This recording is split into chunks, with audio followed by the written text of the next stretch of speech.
I'm going to walk through on the whiteboard exactly how this calculator works and then show you a tutorial from the website so you can see the calculator in action and know exactly what to expect. Real freedom is financial freedom. It's up to you to take control of that. So let's get started. So I'm going to go over this calculator. It's a basic interest calculator, but it's a little more complicated because it helps you take into account very important things. Why do I create these calculators in the first place? Well, opportunity cost is big. What does that mean? Basically means that if you're choosing A, you may not be able to choose B. So if you're going to put your money in this particular investment, you may not have any more money to put into another investment. So which one do you want to choose? Same thing with getting out of debt. Which method do you want to use?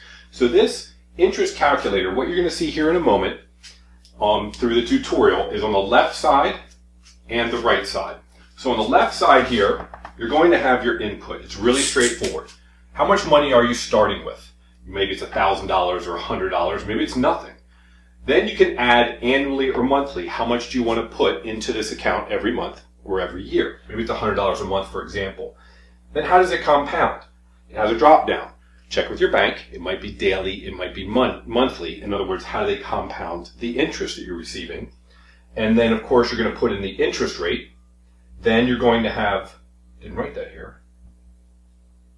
Then you're going to put in the years or months that you want to see how long this would compound for. So maybe it's just you want to see after 1 year, what would you have?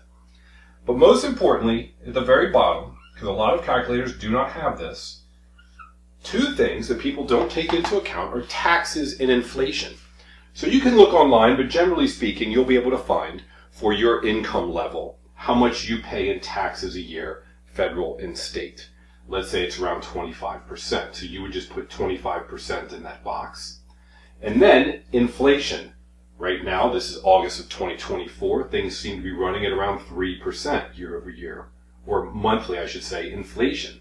Why do you want to take these into account? Because we want to actually know what you're going to end up with, which is what shows on the right side. It has the output, the results. It's going to say after this period of time, with all your variables, it's going to show you the total balance of what you have. It'll break it down so you know how much interest you received. It'll show you how much taxes you paid, and then very importantly, so in other words, it's taking your balance, what you earned, it's assuming you're paying taxes on that money at the tax rate you specified, so what's actually left, and then how does inflation come into play? Well, what is your buying power? Because of inflation, things get more expensive, so your dollar buys less of it. So if over a period of time it's a 3% interest rate, your dollar is going to buy 97 cents worth of stuff. So the buying power is very important. And because you want to beat inflation, obviously. And then it's going to show you charts monthly and annually how it adds up. So you can see month to month what you're earning. That's it. Take a look at this tutorial. Pretty straightforward, but it's going to give you a true balance because it takes into account taxes and then buying power, what's it actually going to get you, because it takes into account inflation. Because if you are getting a particular interest rate and you're paying a particular amount of tax and there's inflation, it may just happen that your buying power and the amount of money that you put in, you started with an amount of money, let's say you added a certain amount every month, so it'll show you how much money you put in. It'll give you that balance, and then it'll show your buying power. So what if it ends up being the same? In other words, you earned nothing because it ends up, because of inflation, just equaling the same amount of money. It's possible that you can save money, receive an interest rate, and over time you think you have more money because the balance is larger, but because of inflation and it buying left, you actually made no money at all because you didn't keep up with inflation. That's why we have this calculator, so you can make good decisions.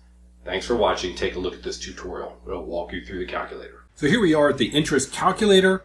There will be a link in the description which sends you directly here. Real simple. On the left-hand side, these are the inputs that you can change to be anything you want, and then information on the right. So let's just say that we're going to start this off. We got a $1,000 investment. Annual contribution, in other words, how much do you want to put in yearly?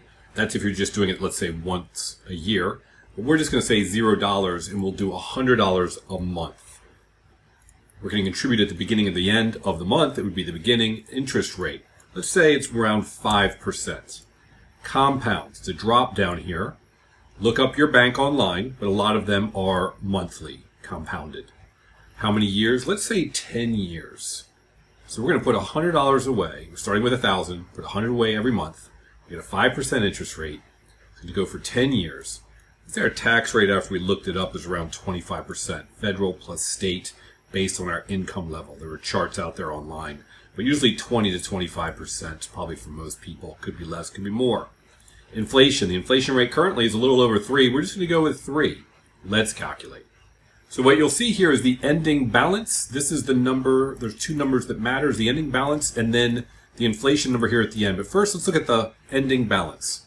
So what does this take into account? Well, it breaks it down. It says total principal and total contributions. Well, you put $100 away every month. That's $1,200 a year. And there's for 10 years, which is $12,000. You had an additional $1,000 investment, so $13,000. So this total principal is how much you put into the account in total. How much interest did you generate over those 10 years at 5%? You generated over $4,000. Okay, and then it actually tells you, well, the interest on your initial investment, which is the interest on the $1,000 versus the interest on the contributions. We just decided to break it out every way we could. Your total taxes was $1,000. So you've got your interest, which was over $4,000 minus the taxes, and you end up with your total interest that you gained was $3,032. So $3,032.06, that's after taxes, plus the initial $13 you put in, and you'll see that it balances out correctly to $1,632.06. That's what you ended with. But 10 years from now, because of inflation, what can you buy with it? Well, your buying power would be $11,929.36. That means that because of inflation and taxes, you put $13,000 in the bank, and you ended up with only $12,000 in buying power 10 years later. Hopefully that'll wake you up to the fact that the dollar loses value. That's why we do a show 3 days a week about how the dollar is dead, and you need to consider commodities and other assets just like the rich do. Real estate, stocks, gold, silver, crypto, you name it, instead of dollars, because dollars go down. That's why we made this calculator. Okay, it breaks it down here in graphical format. How much did you contribute? What was your initial investment? How much were taxes? And what did you get in interest after taxes? Also breaks it down year by year. Contributions, and then the interest after taxes. You can see how it grows. And then it breaks it down by month. So you can see the interest and the tax, the interest and the tax, all the way down. And it breaks it out by year, the 10 years. So you can fool around with this, and you can put in the numbers that you want to put in. Change your tax rate, change the inflation rate. If you happen to know it, you can just look online. How many years, how much is the interest rate, etc. Hope that's helpful. This is a basic interest calculator. It can be very enlightening. Oftentimes, before you just jump into doing something, like putting this money away as cash, you might want to run the numbers and see if it's actually a valuable thing to do. On this channel, I put out multiple videos to help you get out of debt, whether it's credit card debt, car loans, personal loans, mortgages, you name it. Please subscribe so you can see more of these videos and you get every week's update. And I always appreciate a like. On this channel, I truly believe the government does not care about you and banks don't care about you. And real freedom is financial freedom. It's up to you to take control of that.